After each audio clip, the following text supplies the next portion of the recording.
Aku nak makeover bilik aku. Seperti kehidupan, bilik aku tak selalunya indah. To be fair, aku tak selalu pun ada bilik sendiri. Selalu tidur di sofa aja. Tapi kali ni, bila aku dah pindah rumah, aku nak ubah semua tu dan nak buktikan yang aku boleh ada bilik yang cantik. Plan aku agak ekstrim, given that bilik aku sekarang memang kosong dan agak sempit. So aku perlu beli barang-barang baru dengan bajet kurang RM1,000. Sebab tu jeduk yang aku ada. Aku akan cat baru bilik aku, tambah lantai vinil. Lepas tu barulah masukkan perabot-perabot yang aku beli daripada Shopee. First, apa yang kita akan buat adalah akan scrap dinding ni dulu. Untuk kita tak nak benda-benda macam ni. Kita akan guna ni untuk fill balik kita ni dinding yang pecah-pecah, yang berlubang. Okay. Dinding dalam bilik ni dah agak teruk sebenarnya. Banyak sangat tempat yang tak rata. Benda ni akan menyebabkan masalah nanti bila kita nak cat. Ada kawasan dinding yang cat dia dah mula jatuh. Aku syak kawasan dinding ni dah terkena air hujan. Nak apply filler ni senang je. Harga dia pun murah. Total aku belanja untuk scrap dan tampal balik dinding ni RM10 ni. Okay, untuk yang dekat dinding ni, yang hampa tampal party filler tu, dia sepatutnya hampa kena guna kertas pasyak untuk bagi dia smooth. Tapi hampa tengok kat sini lubang pula. Bekerja tak bagus. Ni nak kena potong gaji dah. Tapi tak semua banyak gaji aku. So kita akan move on. So sekarang apa yang kita akan buat adalah kita akan cat dinding. Tapi untuk cat dinding kita perlu tape kita punya dinding dulu. Yang mana tempat yang kita tak mau cat kita sentuh. Lepas tu kita sepatutnya kena cover kita punya lantai. Tapi aku ada satu taktik di mana kita tak perlu pun nak cover kita punya lantai dan dia akan jadi elok ya. Macam kita cat dinding. Barang yang diperlukan adalah masking tape, roller, terus kecil, tempat letak cat. Aku tak ada spesifik nama dia. Cat dinding. Ikut warna apa yang korang nak. Macam aku tak ada kayu, so aku ambil kayu penyapu aku. Dan benda yang paling penting adalah dinding. Korang kena dinding untuk cat dinding. Okay, first apa yang korang perlu lakukan adalah korang perlu bersihkan tempat yang korang nak cat supaya tak ada habuk yang melekat dekat dinding. Dan cat korang nanti buruk. Lepas tu korang take lah semua tempat-tempat yang mana korang tak nak cat korang terkena. Tempat plug, wire plug, wire plug yang tinggi sikit, kipas, lampu, kipas pula, lampu saja, kipas aku tak take sebab tak kena pun. Tepi pintu, masalah take tepi pintu ni sekejap lagi bila kita buka balik dia punya cat tu tanggal sekali. Aku geram betul lah. Aku dah tak boleh cat untuk tepi pintu ni. So untuk orang-orang yang gayat, aku ada satu tips, iaitu korang jangan tengok bawah. Aku sepanjang aku cat dinding, aku tak pernah tengok bawah.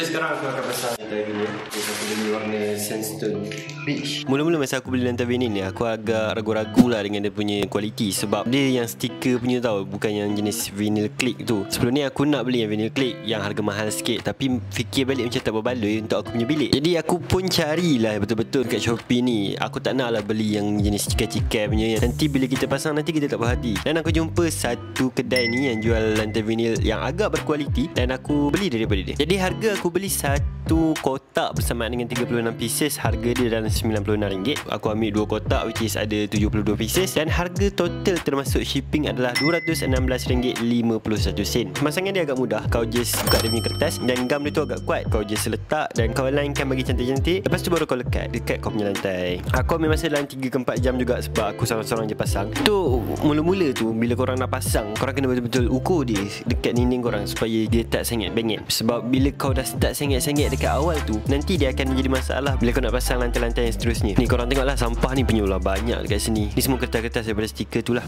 Lepas aku pasang lantai aku terus buat masuk aku punya katil. Katil ni aku tak beli sebab aku dapat daripada parents aku, sebab dia orang dah ada katil lain.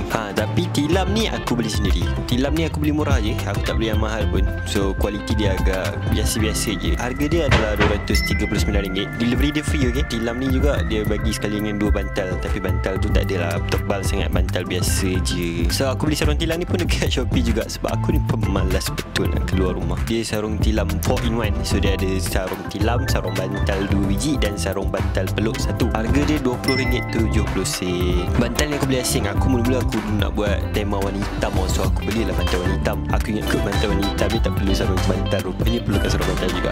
Aku beli 2 biji bantal ni, harga dia RM27.40 termasuk dengan delivery fee. Kalau harga satu bantal dalam RM10.90 je. Bantal peluk pun aku beli sebab aku ni jenis yang suka banyak-banyak bantal. So bantal ni harga dia dalam RM14.90, dalam RM15 lah lebih kurang. Kerusi ni kecil sikit tapi dia sedap je, dia boleh gerak-gerak. Harga dia RM119 termasuk dengan shipping cost RM132. Untuk meja ni aku tak suka beli meja biasa-biasa yang macam orang beli selalu untuk study tu. Aku suka meja yang kaki 4 macam ni, jadi nampak simple, nampak sangat minimalis. Harga dia RM69.99 je, dalam RM70 lah. Sekarang ni total spending kita adalah RM785.61. Itu adalah jumlah yang sangat banyak. Given that aku punya bajet hanyalah RM1,000. Aku akan buat macam-macam lagi kat dalam bilik aku ni dengan hanya 200 lebih. So itu akan lagi intense. Korang kena tengok video yang satu lagi. Almari ni RM165 je. Cerita dia aku tak ukur pun sebelum aku beli.